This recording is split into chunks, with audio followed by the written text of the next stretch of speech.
Can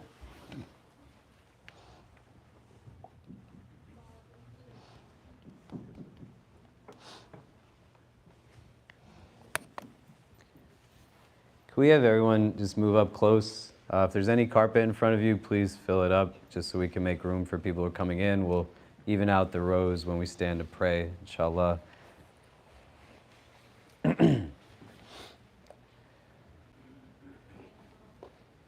Assalamu alaikum wa rahmatullah.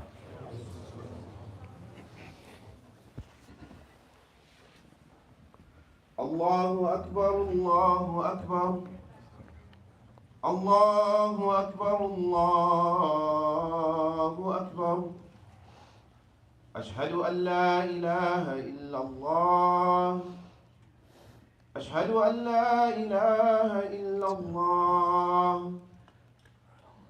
Ashhadu anna Muhammadan Rasulullah. أشهد أن محمدا رسول الله. حي على الصلاة. حي على الصلاة. حي على الفلاح. حي على الفلاح. الله أكبر، الله أكبر. لا إله إلا الله.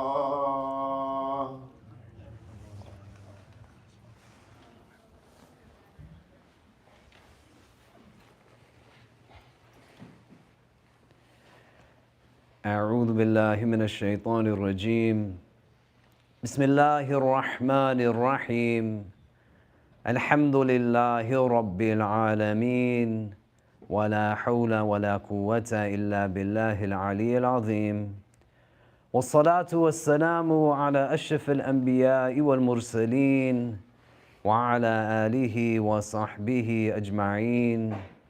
ونشهد أن لا إله إلا الله وحده لا شريك له.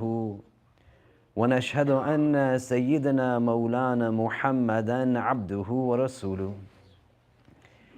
In the name of Allah, the gracious, the merciful, all praise is due to Allah, the Lord of the universe, the master of the day of judgment.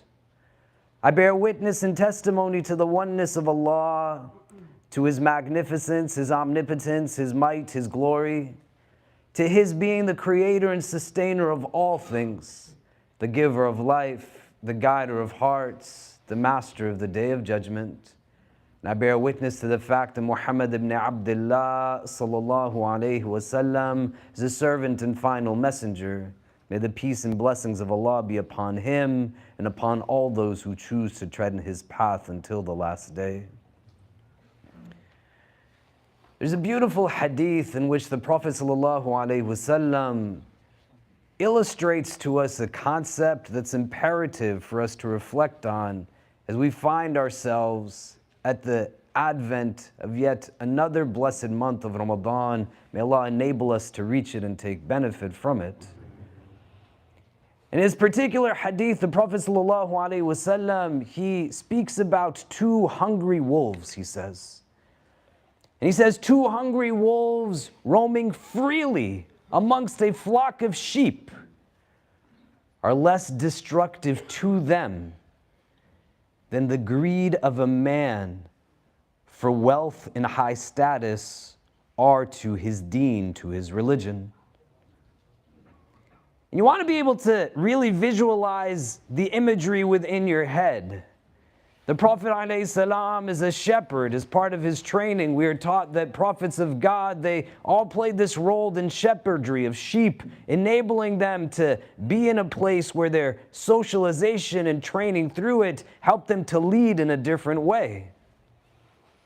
Kulukum ra'in, another hadith tells us that all of you are shepherds and all of you are responsible for your sheep, and it gives us an understanding of a duality of a role we could play as both a sheep and a shepherd, but within it, it also gives us an insight that you definitely don't ever want to be a wolf.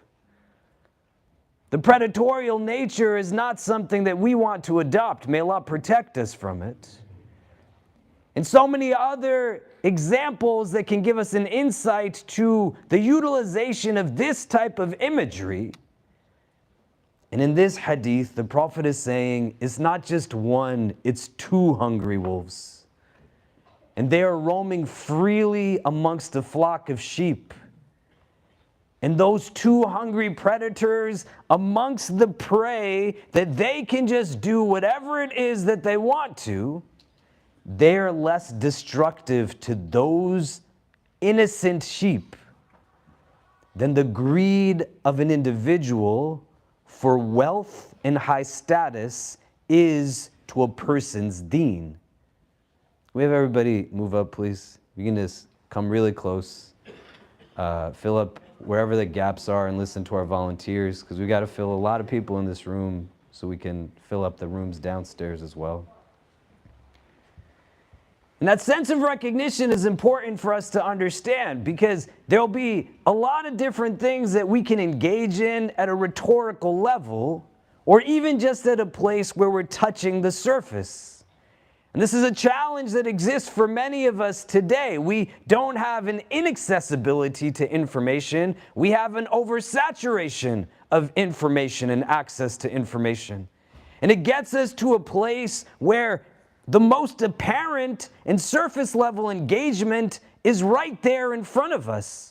But the idea is not to be aware of a sign or to see the sign. You want to actually read the sign and take the sign towards what it is giving you direction towards. To get to a place where you can ascertain meaning and understand through it. And the pursuit of these two things can become something that is so destructive to one's internal, the place of what it is that Ramadan enables us to now resume a cultivation of who we are meant to be as humans on this earth. Not imbalanced, but people of balance. May Allah make us people of balance. And you know that it's true. It can't get to a place where I'm just content in hearing the recitation. I got to get to a place where I ponder and reflect and actually act upon it. I don't want to be in a place where my goal and objective is just what the minimal is. I want to be bold enough to live to my fullest of potential.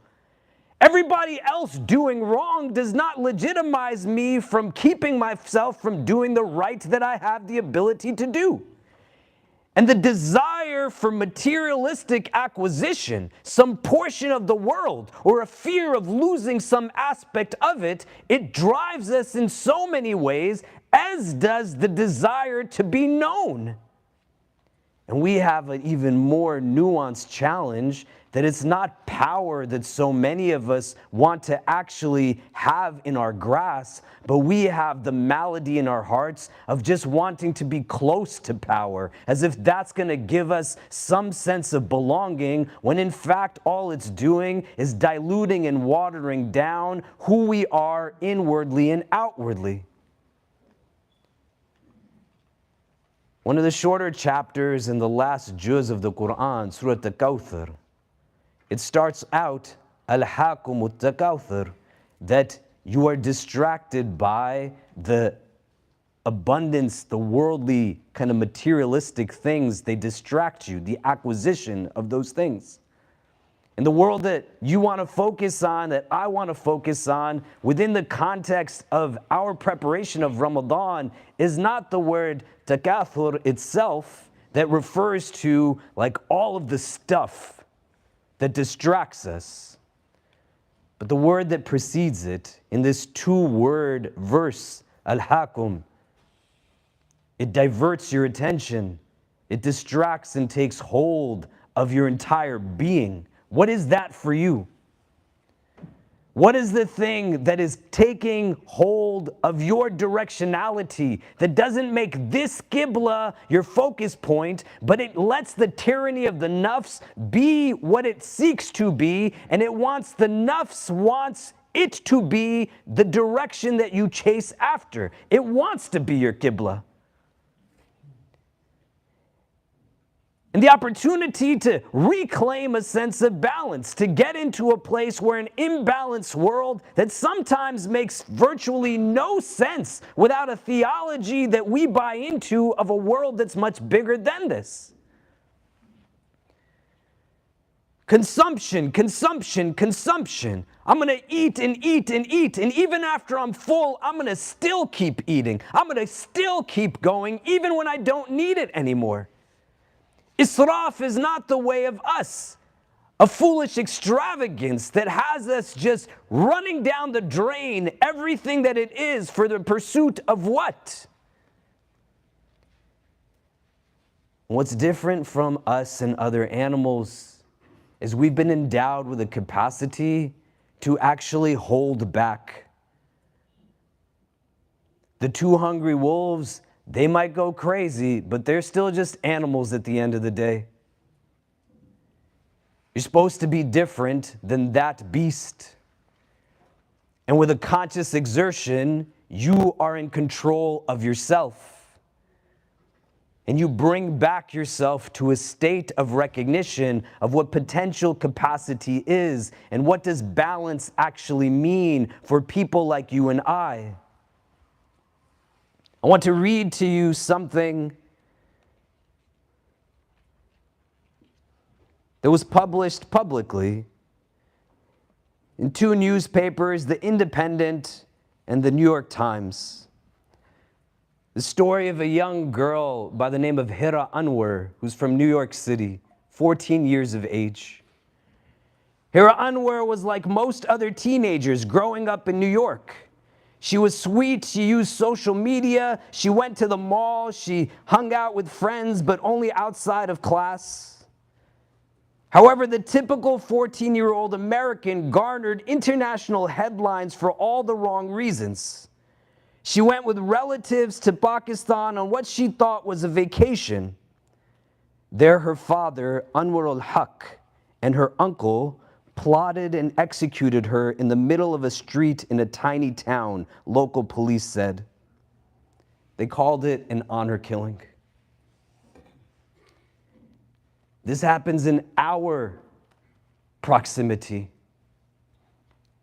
Why you have to know that this word is not just meant to be recited, but to be understood and the potential of its impact on you. Al-Hakum, what is it that distracts and diverts you? I don't know what I'm going to say when I stand in front of Allah and He says, you lived in the time and in the place that this young girl was treated in this way. And the verse rings true as it was when it was revealed. What will you do when the girl stands and she says for what crime she had committed that she was killed for? It's not something that's just practiced in a pre-Islamic Meccan Arabia. And I found this out when I was away with my children, taking them on a vacation during their school break. And in my head, I'm thinking there's a girl who's just 2 years older than my daughter. And under the guise of a vacation, a man who has no idea what it means to be a man dares to dishonor the rank and right of being a father and has the audacity to think that he could do something like this.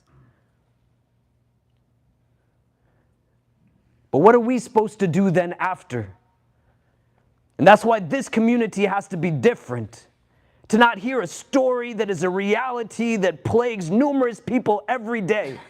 But I am so engrossed with the feeding of my stomach. I'm so motivated by choices that are made purely out of my sexual organ satisfaction. I'm in a place where selfishness is the basis of my decisions. And selflessness does not even interject itself into my worldview.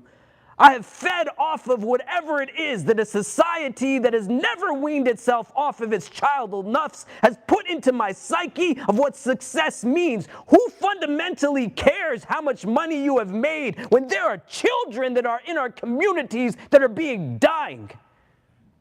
What are we going to do? And if you're in a place where your heart hurts, you should thank God, because it means at least you have a heart that's going to be broken in the first place. Because there's a lot of people who will hear it and all they will do is go and click the next thing. Distraction, distraction, distraction. That's it. I have a desire to make money. I have a desire to be known. Well, if you want to be known, what are you going to be known for? That you spent the best days and weeks and months and years of your life doing what exactly? In pursuit of what? And seeking whose validation? Taking your spiritual gifts in order to achieve what? Utilizing them in what mode of appreciation? Not just an utterance of thanks and gratitude from the tongue, but your entire body and being demonstrating a sense of gratitude to the gift giver that gave you that intellect, that gave you that creativity, that gave you that skill, that capacity.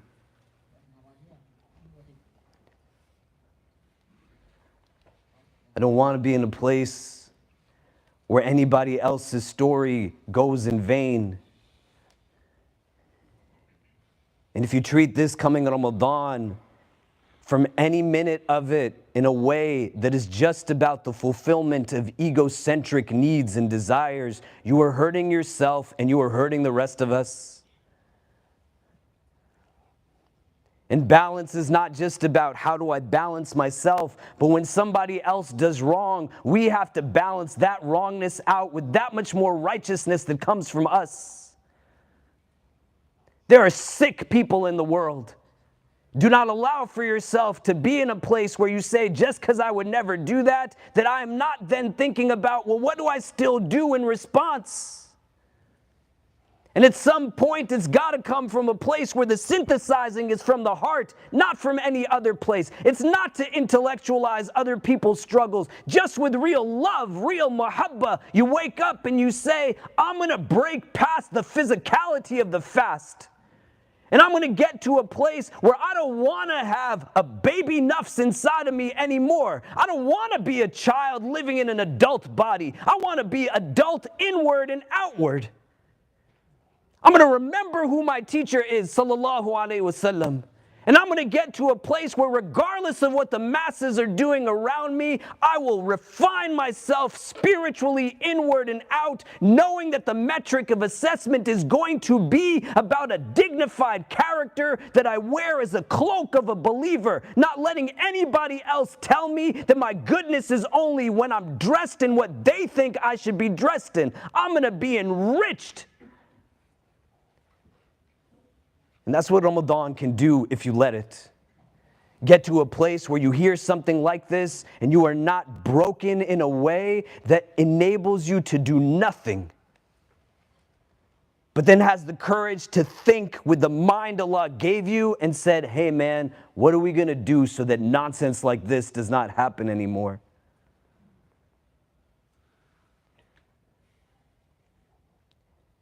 And the important thing to realize is that we actually have the ability to do it. This is a community who in 2017, people came to me and said, we want to build a domestic violence agency, a space to provide shelter and haven to survivors of abuse.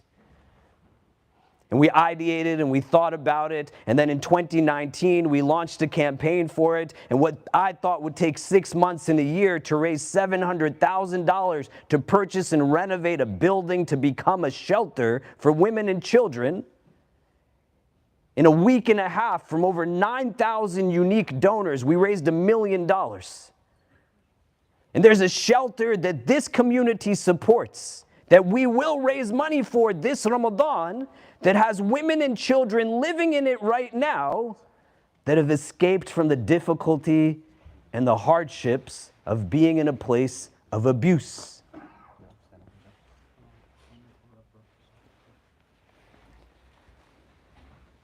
But just because we did it then, man, doesn't mean that we pat ourselves in the back and we stop doing it now. And where we could put 25 people in one building, we should be building 10 of these things.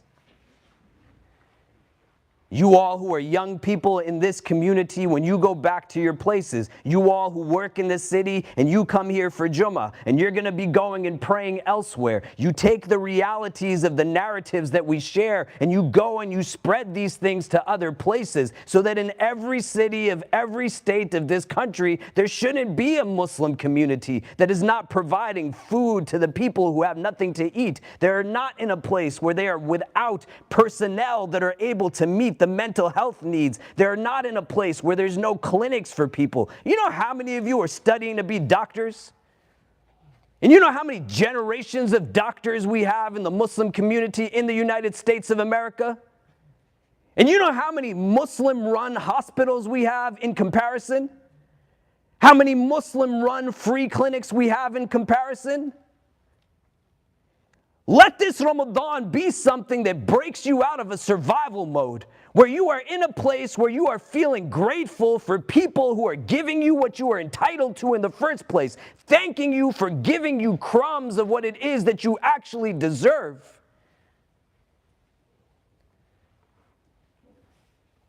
The two hungry wolves ready to attack the sheep are less destructive to them than the greed of a man for wealth and high status is to his deen.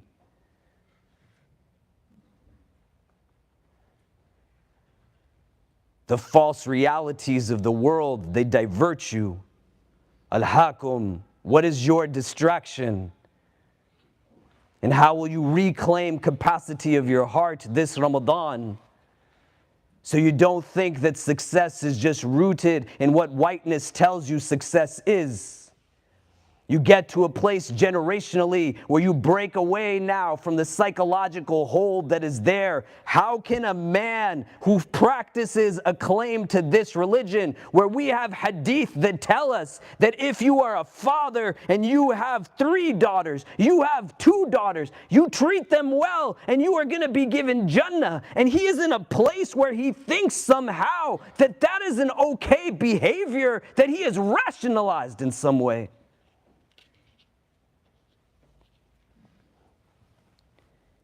And you know as well as I do that there will be people who will somehow give some type of justification for it.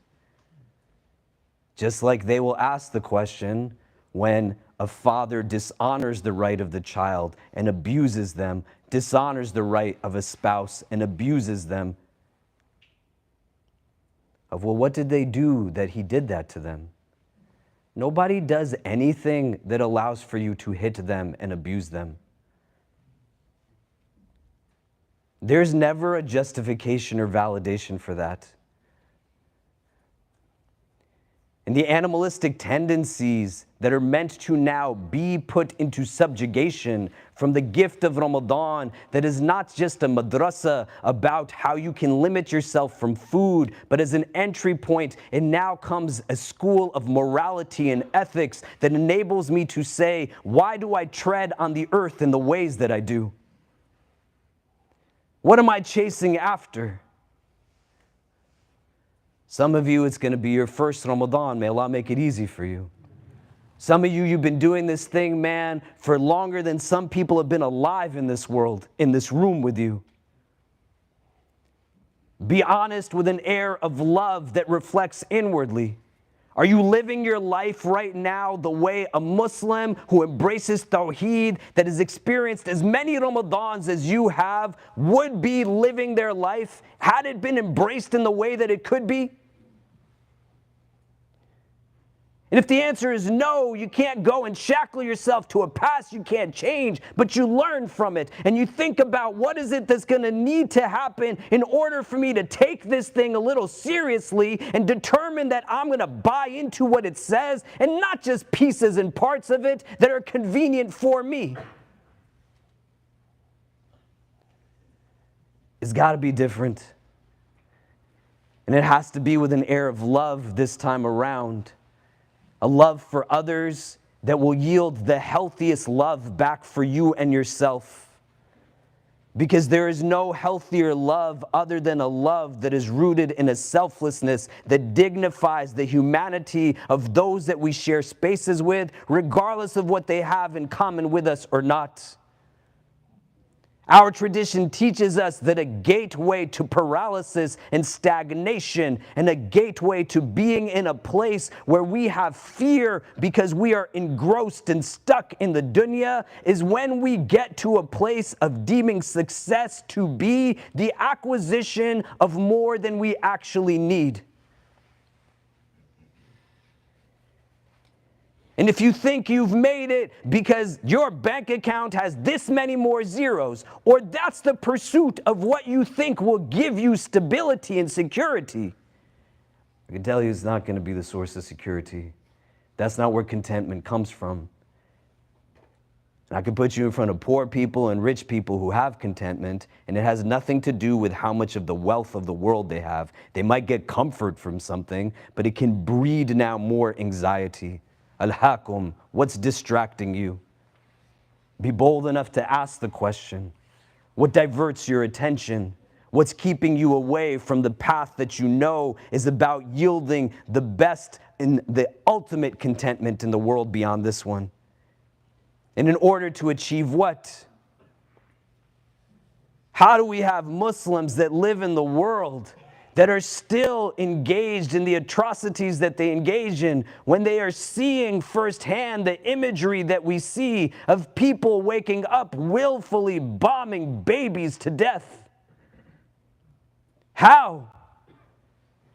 How can you not get to a place where you have experienced and seen this as a reality, and yet you're still gossiping, you're still backbiting, you're still being racist, you still think somehow it's a sensible decision to tell your child that they can't marry someone simply because they come from a different country of origin? This Ramadan, fast from ignorance. This Ramadan, fast from that kind of arrogance. And do it by spending time with people that are different from you. Understanding and recognizing the stories. There's 1 million of us in New York. How many of you knew that this girl was killed? And why not? Distractions. You're going to go into the month talking about legal rulings that you don't know anything about to begin with, and thinking that that's the purpose of Islam. You're going to end the month and still have that same conversation. Distractions. A hyper-legalization, a focus that is purely on codified creed and aqidah that is different from iman. You could go 2 blocks down the street and there's a Department of Islamic Studies, and the professors there could tell you your creed better than you know it. They don't believe it, but do you believe it? And how do you know? How do you act upon it? It's a convenience to be able to say that I'm in a place where the world is so chaotic that I have to take care of what's happening somewhere else, and I cannot focus on what's happening around me. If you want to know how it is that you would be responding if you were in the streets of Gaza, if you were in the West Bank, if you were in Sudan, if you were in the Congo, if you were with the Uyghurs or the Rohingya, just see how it is that you were acting when you were in the streets of New York City.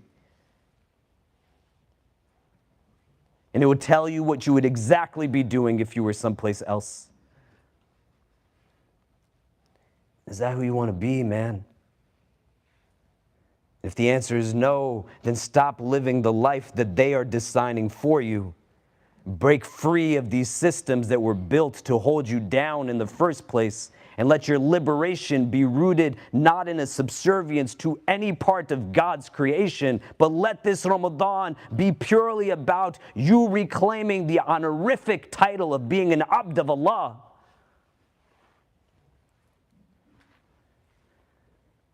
I don't even know these people, and I'm worried about what God is going to say to me when I stand in front of him about a 14-year-old girl who was killed miles away, but she came from the same place that I come from. What is her father thinking that he's going to do when he stands in front of Allah? But then what are any one of us thinking about what we're going to do when we stand in front of Allah? And why are we not thinking about those things? Have your suhoor, have your iftar, spend time with the people that you love, but let it be a point that increases gratitude to the extent that you don't just recognize the blessing, you recognize the giver of the blessing, and you get done what it is that he tells you to get done. When you stand into the late hours of the night, stand for yourself and have a real love for yourself, and stand for your loved ones, and stand also for the world's forgotten that nobody knows their names. You need a motivation to get up, to eat a meal before Fajr comes in. It's not just about you. The hadith says there's barakah in the suhoor. Let it be for the rest of us and for those that has nobody that's standing up for them. Can you imagine what it must have felt like? That this girl was happy that her father was taking her on a vacation. And the moment she realizes that somebody who's supposed to provide care for her is the one who is assailing her and taking her life from this world, what kind of loneliness must that be? And I say it because I love you. If your heart does not hurt and gets you in a place where you don't have righteous anger that riles you up to think strategically, not from the nafs, but from the heart, then you got to use this Ramadan to get you to a place where you need to be. We don't want to be in a place where we turn religion into a mechanism that is just us talking and talking and talking, or feeling good because I can tell you this thing about that thing, and then it's just about the appeasement of the nafs. Religion is not meant to be a source of entertainment. It's a source of education and a mechanism through which we actually influence decisions and choices that we put into this world. And at this juncture in my relationship to Ramadan, what is it that I'm going to do? Don't be scared to meet your potential best. And when you learn that knowledge of your capacity, don't let it go this time around. Give as much as you can and then keep giving after. Invite people and keep inviting them after. Go to pray in the nights and keep doing that after. Fast in the month and continue to fast after. Read the Quran and continue to read it after. Engage in reflection and contemplation and keep doing it after, so that we become truly from the muttaqeen, people of wakefulness and consciousness. And we will not allow for our time and our era to be a time and era where at least we didn't try to do right by the people that we share spaces with.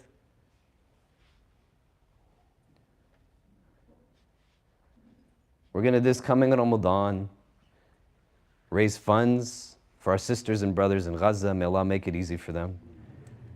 Bringing them mobile homes that are sturdy. I've been on the ground in some of these places. It's not just about a tent. These are actual structures. When I went to Morocco and people were impacted by the earthquake there, and I was there about 18 hours after the earthquake in the Atlas Mountains, there were just open spaces and everything was in rubble and you could just see clearly across the horizon. How would somebody go to the bathroom with privacy there? When I asked them, what do you need? They said, we don't just need shelter, we need shelter with dignity. And as these people are returning back to the remains and rubble of their home, we want to give them shelter with dignity.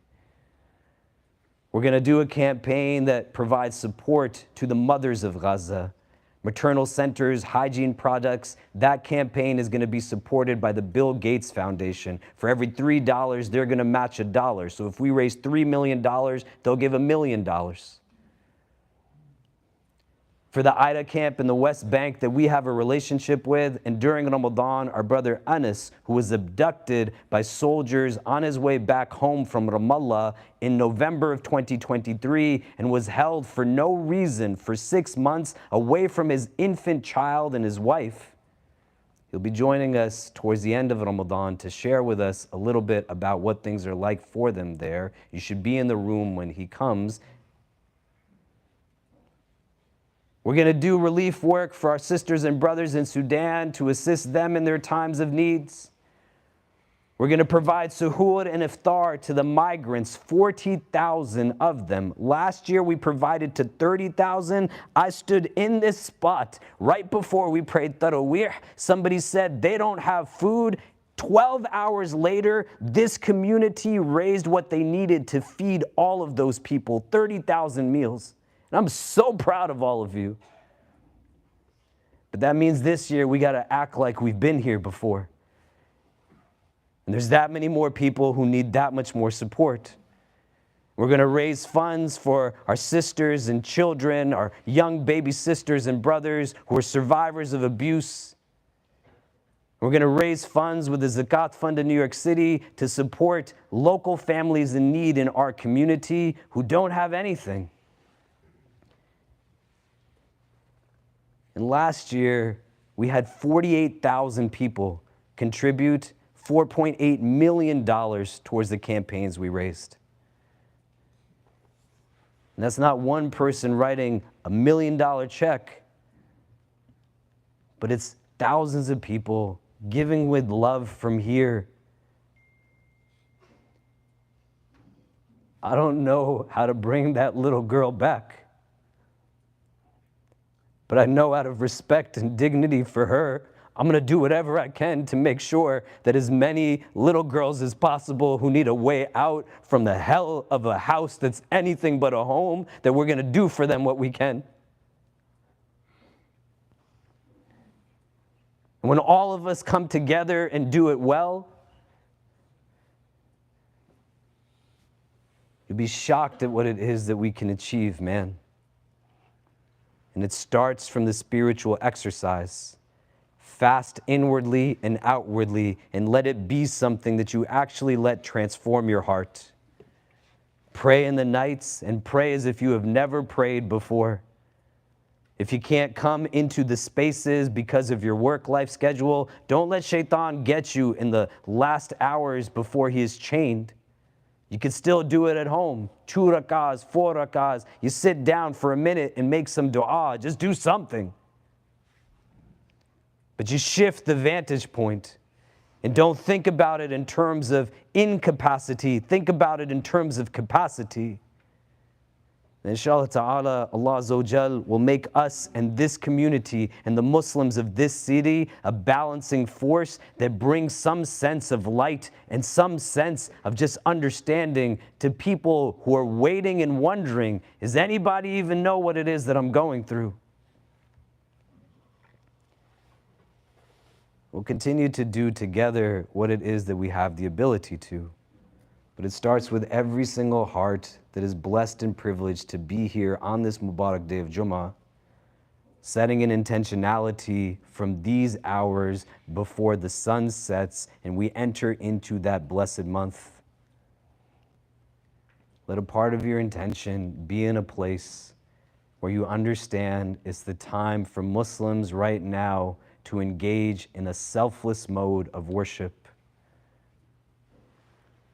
Nobody can benefit from the good that you don't do. And once you can recognize your capacity to be an agent for good, what reason would you have to not actually go out and share it? أقول قولي هذا واستغفر الله لي ولكم ولسائر المسلمين فاستغفروا إنه هو الغفور الرحيم.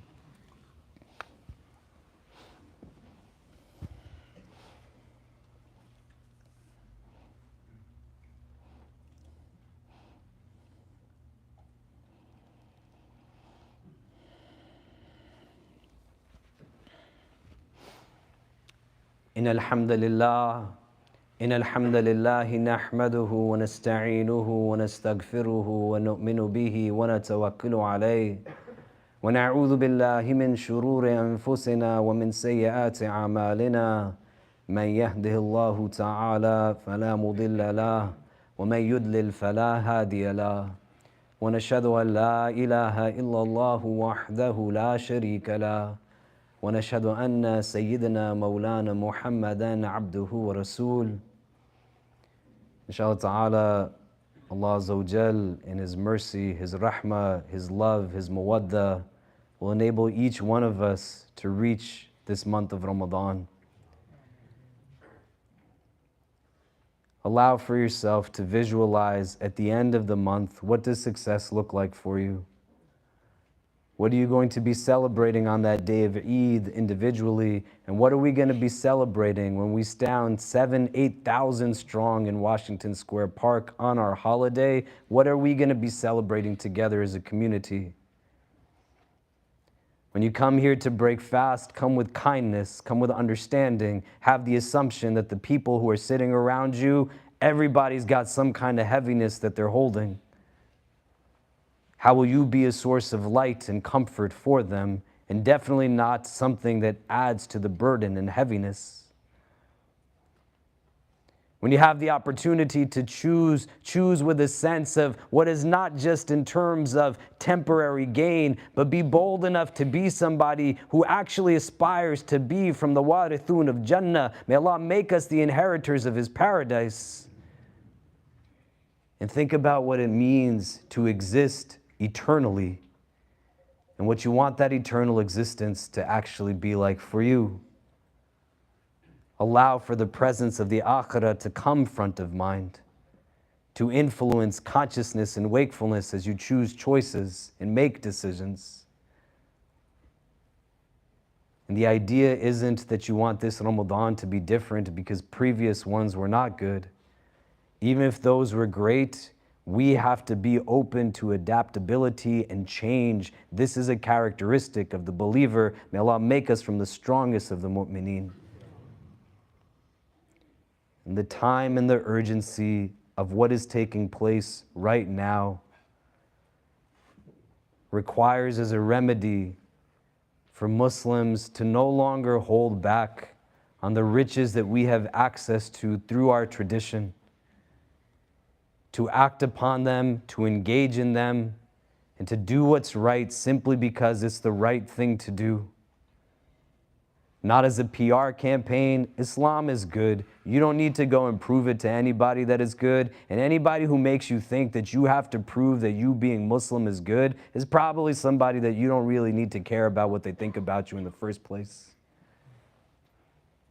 Do not see your Islam as a liability. See it as an asset. Not something that you leave at the door, but something that you carry with you wherever you go.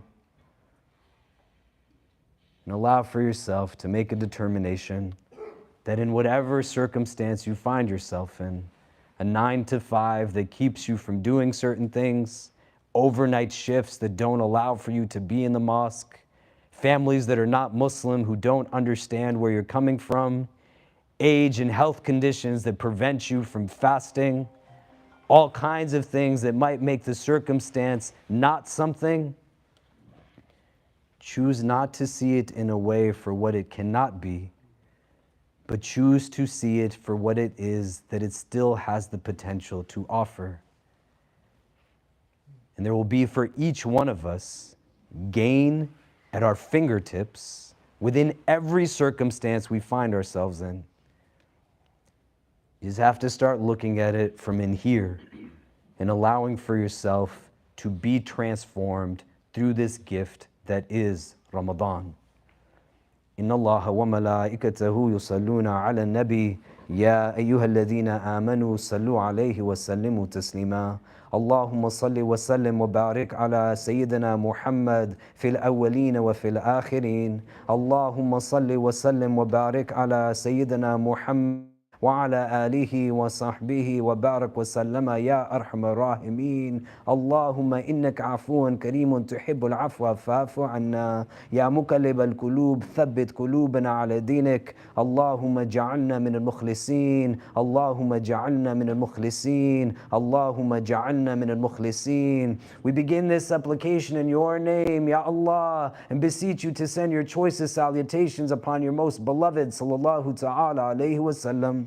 We ask that you shower your infinite mercy upon this gathering, granting each and every one who is present herein and our loved ones only the best in this world and the best in the next. We ask, Ya Allah, that if all of us are meant to be together only at this time, at this place, whether we are young or old, male or female, regardless of our race, our ethnicity, our social class, our country of origin, our cultural heritage, whether we are Muslim or come from a different walk of life, Ya Rabbi, If our individual hearts are meant to be in the presence of all other hearts that are gathered here only at this time, at this place, then gather us all together again in the best of places in the world beyond this one. Increase us, Ya Allah, in all that is good. Bless us to be amongst those who reach, benefit, and take everything that we can from this coming month of Ramadan.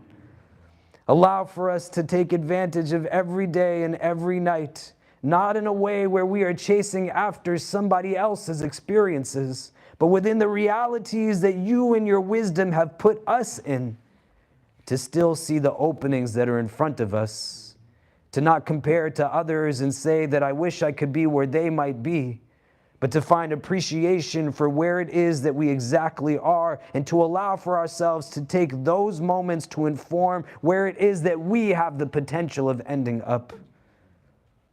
Through this month of Ramadan, Ya Allah, increase us in our Islam. Through this month of Ramadan, Ya Allah, increase us in our Iman. Through this month of Ramadan, Ya Allah, increase us in our Ihsan. And for those who have no one with them, Ya Allah, those who have no one and they feel that they're alone, give each one the solace that you are watching over them, that you see what it is that is taking place, and that your promise is true, that you will put everything in balance when we stand in front of you.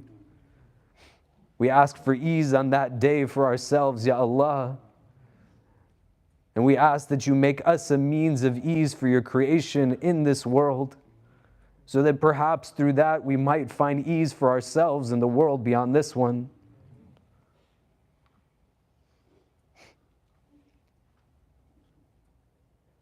Help us always to be the reason people have hope in this world, and never the reason that people might dread it. For this little girl, Ya Rab, raise our sister Hira Anwar amongst the shuhada, and forgive us that we weren't there for her,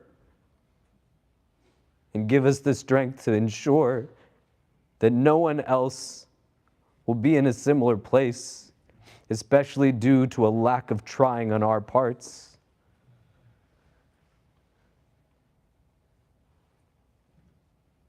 Protect us always from hearts that are not humble, tongues that are not wise, and eyes that have forgotten how to cry. Forgive us for our shortcomings and guide and bless us all. ربنا تقبل منا إنك أنت السميع العليم وتب علينا يا مولانا إنك أنت التواب الرحيم وصلى الله تعالى على خير خلقه محمد وآله وصحبه أجمعين برحمتك يا أرحم الراحمين وأقيم الصلاة.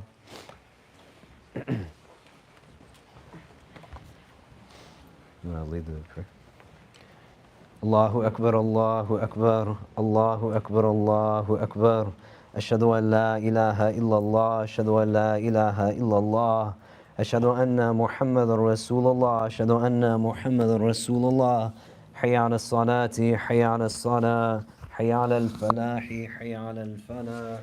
قد قامت الصلاة قد قامت الصلاة. الله أكبر الله أكبر لا إله إلا الله.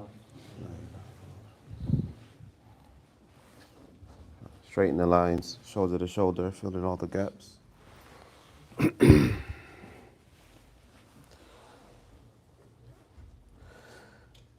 Allahu Akbar. Subhanallah.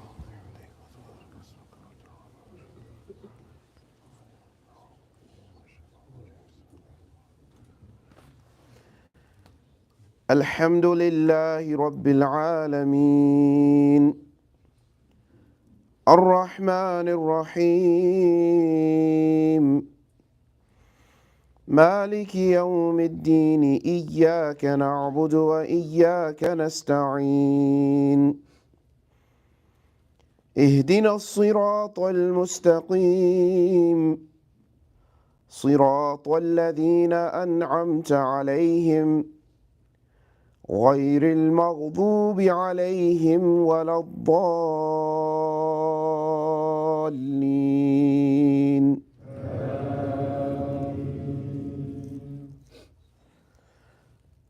الله لا إله إلا هو الحي القيوم لا تأخذه سنة ولا نوم له ما في السماوات وما في الأرض من ذا الذي يشفع عنده إلا بإذنه يعلم ما بين أيديهم وما خلفهم ولا يحيطون بشيء من علمه إلا بما شاء وسع كرسيه السماوات والأرض ولا يؤوده حفظهما وهو العلي العظيم الله أكبر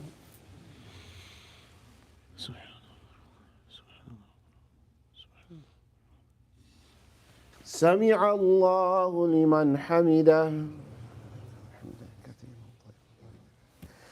الله أكبر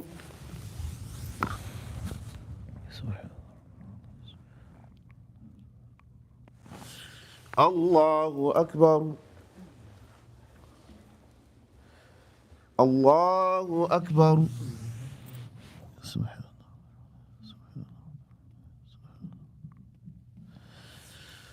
الله أكبر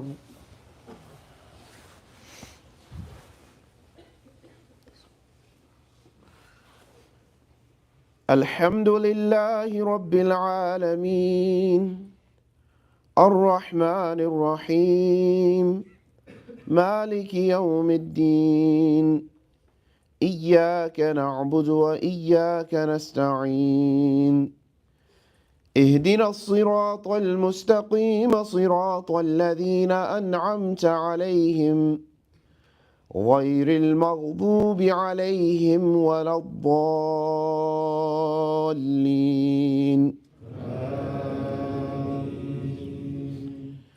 لا إكراه في الدين قد تبين الرشد من الغي فمن يكفر بالطاغوت ويؤمن بالله فقد استمسك بالعروة الوثقى لا انفصام لها والله سميع عليم الله أكبر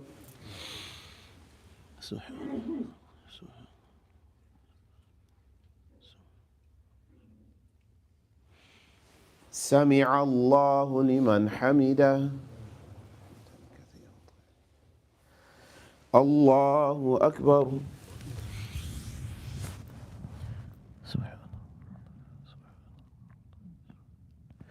الله أكبر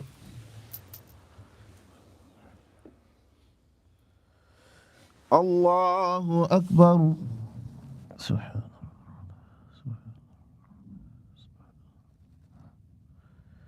الله أكبر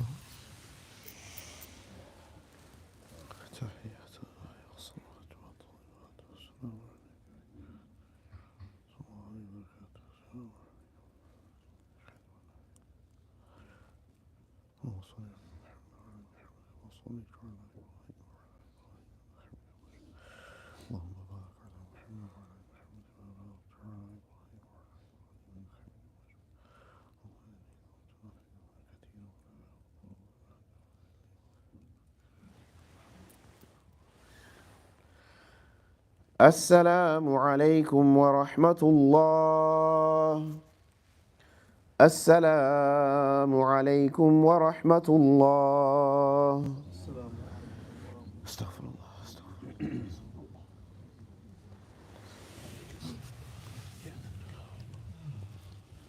عليكم ورحمة الله.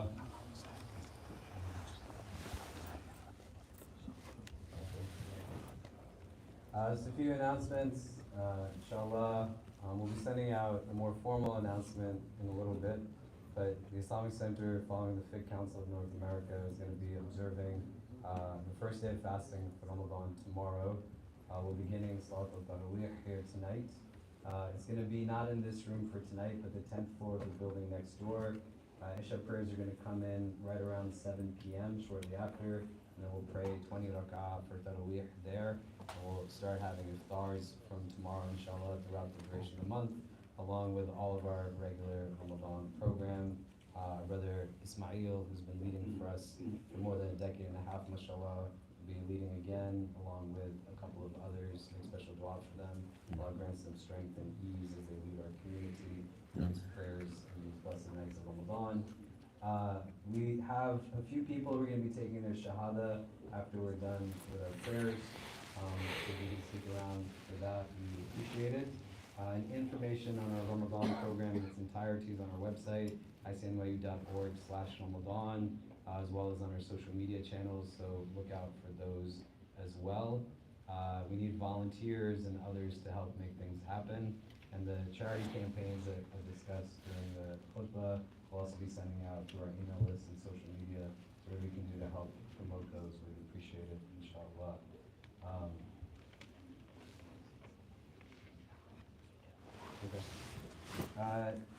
There is free kawa house outside